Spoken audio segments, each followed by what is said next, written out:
Hello my dear student, कैसे हैं आप लोग। हमारे यूट्यूब चैनल यूसी ट्यूटोरियल में आपका एक बार फिर से स्वागत है। देखिए यहाँ पर हम लोग प्रैक्टिस सेट 1.4 कर रहे हैं 10th स्टैंडर्ड का linear equation in two variables, जिसका लास्ट सम बचा हुआ है। हमने प्रीवियस लेक्चर में 3 के 3 सम कवर कर लिए हैं। इसका फोर्थ वन जो सम है वो हम यहाँ पे मेंशन करके रखे हैं। ये भी बोर्ड में ना कई बार आ चुका है, तो इस क्वेश्चन को सॉल्व करना बहुत इजी है, लेकिन ये बच्चों की एक बहुत बड़ी समस्या है। एग्जाम में इसको छोड़कर चले आते हैं। आज हम इसको इजीली एक्सप्लेन करेंगे। आप पूरा वीडियो देखिए ताकि ये आपको बेहतर तरीके से समझ में आ जाए। तो देखो प्यारे बच्चों, मैंने प्रीवियस वीडियो में 1.4 में ये एक्सप्लेन किया है कि किस तरह से हम इसको लीनियर इक्वेशन बनाते हैं, कैसे हम वैल्यू को कंसीडर करते हैं और फिर लीनियर फॉर्म में कन्वर्ट करने के बाद इसको कैसे सॉल्व करते हैं। तो उसी रूल पर आज हम इसको भी कन्वर्ट कर रहे हैं, ठीक है, जिसके लिए आपको हमारा प्रीवियस वीडियो देखना कंपलसरी हो जाता है। तो ध्यान दीजिए यहाँ पर क्या होगा। मैं ये बोला था आपको कि न्यूमरेटर के साथ क्या करना है, 1 कंसीडर करना है। यहाँ ऑलरेडी 1 दे रखा है। डिनोमिनेटर के साथ कोई छेड़छाड़ नहीं करना है, वैसे ही ले लेना है। तो यहाँ पे मैं 1/3 x plus Y is equal to A ले लिया। क्या लिया मैंने, इस पूरे वैल्यू को a कंसीडर किया। अगर यहाँ कोई डिफरेंट नंबर होता तो मैं 1 लेता, जैसे कि हमने प्रीवियस वीडियो में डिस्कस किया था। और यहाँ ऑलरेडी 1 है तो 1 लेना ही पड़ेगा हमें। और यहाँ पर and 1/3x minus Y equal b, ठीक है। तो मैं हर क्वेश्चन में ए और बी कंसीडर किया हूं। आप कोई भी वेरिएबल कंसीडर कर सकते हैं, कोई दिक्कत नहीं है। तो यहां पर हम लोग इसको प्लॉट कर देंगे। तो देखिए वेरी इजीली हम इसको क्या करने वाले हैं, प्लॉट कर देंगे। तो यहाँ पे देखो 1 है तो ए आने वाला है, क्योंकि 1 है मतलब ए को हम 1 की जगह पे प्लॉट कर दें। तो यहाँ पे क्या आएगा, यहाँ पे देखो प्लस आया और यहाँ भी 1 है तो मैंने यहाँ पे v ले लिया। अब इसके बाहर क्या है, 3/4। ये हो गया इक्वेशन नंबर 3rd, क्योंकि first and second here is there, तो हमारा 3rd इक्वेशन ये फॉर्म हो गया। अब मुझे दूसरी इक्वेशन में भी देखना है। यहाँ पे देखो सब बच्चों का एक प्रॉब्लम है। देखो यहाँ पे ना ये जो नंबर कंसीडर किया गया है, ठीक है, यहाँ भी है लेकिन उसके साथ एक नंबर बाहर भी है। तो देखो जो नंबर बाहर है वो उसको हम रिमूव नहीं कर सकते डिनोमिनेटर में। जो हमने एज्यूम किया है हम सिर्फ उसको रिमूव कर सकते हैं। तो यहाँ पे देखो क्या है, 1, तो 1 के लिए मैं a लिया, नीचे हमारा 2 मेंटेन है, ठीक है, क्योंकि इस ब्रैकेट के अलावा है ये, ठीक है। तो वो नंबर हमने यहाँ पे डिनोमिनेटर में मेंटेन करके रखा है। अब यहाँ पे माइनस का साइन रखेंगे और यहाँ पे देखिए 1 है तो क्या आएगा b, और यहाँ भी 2 है तो यहाँ पे 2 रखेंगे और हमारा बाहर क्या है -1/8। आशा करता हूं आपने ये प्लॉट करना समझ लिया है। Equation number 4। अब इसको सॉल्व कैसे करेंगे। तो देखो यहाँ पे तो हमको सिंपल मिल गया, लेकिन यहाँ भी फ्रैक्शन है, यहाँ वापस फ्रैक्शन है, तो इसको हम एक बार और सॉल्व करेंगे। किस तरह से, इस तरह से इसको सिंप्लीफाई करेंगे। a प्लस बी को नीचे ले लेंगे और यहाँ पे 3/4 इक्वेशन 3rd को मैंने लिया, इसके पूरे वैल्यू के नीचे 1 डाल दूंगा और क्रॉस मल्टीप्लाई करूंगा। देखो यहाँ पे 4 से किया तो क्या आया 4a, b से किया तो क्या आया 4b, और ये 3 1 जा 3, इक्वेशन नंबर 5 हो गया। अब इसको भी हम लोग सॉल्व कर लेते हैं, सिंप्लीफाई कर लेते हैं। तो यहाँ पे क्या है, a/2 minus b/2 is equal to -1/8। अब यहाँ पे हम लोग क्या देख रहे हैं, यहाँ पे देखो डिनोमिनेटर जब सेम होता है तो हम एक वैल्यू यहाँ पे कंसीडर कर लेते हैं, कॉमन ले लेते हैं, और a माइनस b इस तरह से लिख लेते हैं, और यहाँ -1/8। अब हम लोग क्या करेंगे, देखो एक रूल मैं आपको बता रहा हूँ। यहाँ पे अगर 2 है और यहाँ 8 है, कोई ऐसा नंबर है जो लेफ्ट हैंड साइड नंबर यहाँ पे डिनोमिनेटर है, यहाँ भी कोई नंबर ऐसा है जो डिनोमिनेटर है और एक दूसरे के टेबल से सिंप्लीफाई हो रहा है, तो हम कर सकते हैं। तो 2 1 जा 2, 2 4 जा 8। तो अभी ये सिंप्लीफाई होकर क्या बन गया, यहाँ पे देखिए a माइनस बी अपॉन 1, और यहाँ बन गया -1/4।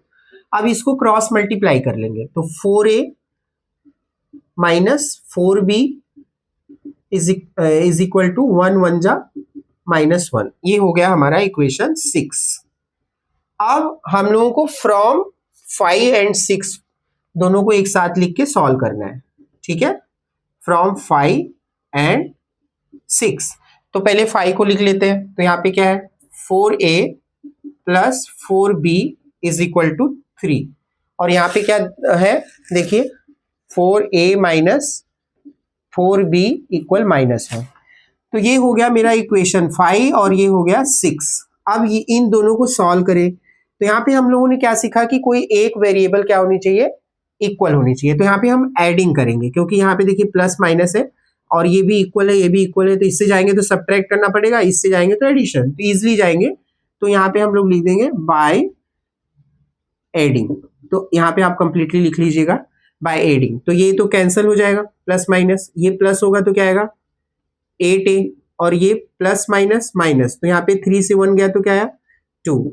अब a को बाहर लीजिए, 2/8 कट करिए, 2 1 जा 2 4 जा, क्या मिला आपको, a इज इक्वल टू 1/4। ये a का वैल्यू हमको मिल चुका है। अब हम लोग क्या करेंगे, इसको पुट कर देंगे, पुट a इक्वल 1/4 किस इक्वेशन में रखेंगे, इन इक्वेशन चलो 5 में रख देते हैं। यस 5 क्या है, 4a, यहां पे देखते हैं 4a plus 4b equal 3, equation 5।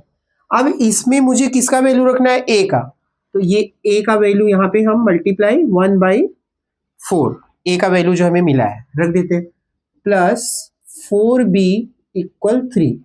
4 4 से कैंसिल करेंगे तो यहाँ पे क्या बच जाएगा 1 1 प्लस 4b इक्वल 3। 4b को अभी नीचे ले लेंगे और ये 3 को यहाँ प्लस है, इस साइड है तो माइनस, तो 4b इज इक्वल टू क्या हो जाएगा 2। अभी फिर क्या होगा, 4b is equal b is equal to क्या होगा 2/4, 2 1 जा 2 2 जा, तो b का वैल्यू मुझे क्या मिला, b का वैल्यू मुझे क्या मिला यहाँ पे बताइए 1/2, क्या मिला 1/2। तो क्या ये हमारा फाइनल सॉल्यूशन है, नहीं, तो क्योंकि हमने यहाँ कंसीडर किया है तो ये हमें आगे लेके भी जाना है। तो यहाँ पे हम लोग क्या लिखेंगे, यहाँ पे थोड़ा जगह बना लेता हूँ, बट एक काम करते हैं, इसको हम रब करेंगे और उसके बाद हम क्या करने वाले हैं, इसको हम रब करके फिर इसमें ही आगे हम एक्सप्लेन करते हैं, तो ज़्यादा बेटर होगा, आपको समझ में आ जाएगा। यहाँ स्पेस कम है तो थोड़ा सा ब्रेक लेते हैं और इसको हम रब कर देते हैं। तो अभी हम लोग यहाँ पर स्पेस बनाए, तो अब हम यहाँ बट वाला वैल्यू यहाँ पे कर लेते हैं। देखो but 1/3x plus Y equal किसके है, a के। a का वैल्यू मेरा क्या आया था 1/4, क्या आया था 1/4। तो यहाँ पे मैं देखो a का वैल्यू प्लॉट कर दूंगा, तो 1/3x प्लस वाई 1/4। यस, अब मुझे क्या करना है, क्रॉस मल्टीप्लाई करना है, तो इसका 1 से करेंगे तो क्या आएगा 3x प्लस वाई, वही आ जाएगा 4 1 जा 4। ये इक्वेशन नंबर क्या बन जाएगा मेरा 7, वहां 6 तक हो गया था। अब मुझे क्या करना है, इसी तरह से 1/3x minus Y equal b लिखना है। तो यहाँ पे देखो b की वैल्यू क्या आई थी 1/2, तो 1/3x minus Y is equal to 1/2। अब मुझे क्रॉस मल्टीप्लाई करना है, तो यहाँ पे क्या आएगा 3x माइनस वाई 2 1 जा 2, एग्जैक्टली ये इक्वेशन नंबर 8 होगा। अब 7 और 8 को मुझे सॉल्व करके x और y का वैल्यू फाइंड करना है, तो यहाँ पे मैं लिखूंगा फ्रॉम 7 एंड 8। चलो यहाँ पे मैं 7 लिख देता हूँ, 3x plus Y is equal to 4, और यहाँ पे 3x minus Y is equal to 2। ये इक्वेशन नंबर 7 हो गया और ये इक्वेशन नंबर 8 हो गया। अब क्या करेंगे, देखो यहाँ पे वेरिएबल ऑलरेडी इक्वल है, क्योंकि यहाँ पे इतना बड़ा सम था तो एग्जामिनर ने आपके लिए एक रहम किया है, और वो रहम क्या है कि भैया इसको जब हम सॉल्व करेंगे तो उसने एक वेरिएबल ऑलरेडी इक्वल दिया, दूसरा भी इक्वल है, तो कोई दिक्कत नहीं, इसको हम ऐड कर लेते हैं, ठीक है ना। तो ऐड करेंगे तो ये कैंसिल हो जाएगा, यहाँ पे आ जाएगा 6x और यहाँ पे 4 + 2 6। तो यहाँ पे देखिए क्या होने वाला है, x इक्वल 6/6, तो 6 1 जा 6, तो x इक्वल 1 आया। यस, अब हम इसको पुट करेंगे, क्या फाइंड करने के लिए, y।